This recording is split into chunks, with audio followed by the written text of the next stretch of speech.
I'm firstly curious how being a psychologist and how you eventually found your specialty in emotions and crying. How did you end up in that important field? Well, when I finished my master's, I I get a research position in a project on adaptation. It was a very broad term, adaptation, but very soon I discovered that there was a link with the topic stress, which is also about adaptation and especially a lack of capacity to adapt to new situations. And then I also came to realize that emotions played an extremely important role in that process of adaptation. Wow. Simple examples are if you are confronted, if you are exposed to a threatening stimulus, it's important to be afraid, to develop fear, which helps you to escape that situation and to avoid that situation in the future. And well, there are several other examples.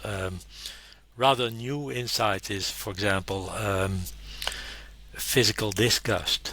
The things that make us feel disgusting, that are par excellence things where there is an increased risk of being exposed to microorganisms that can threaten our health.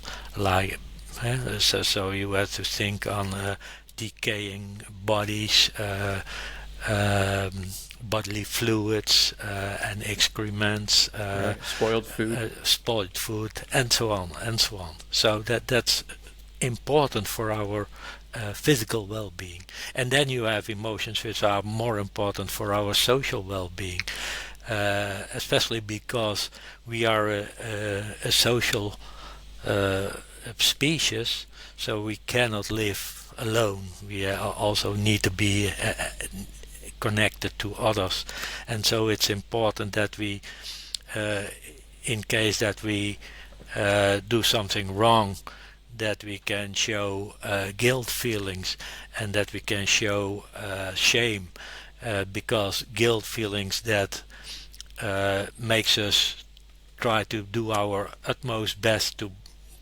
do something good, to repair what we have done.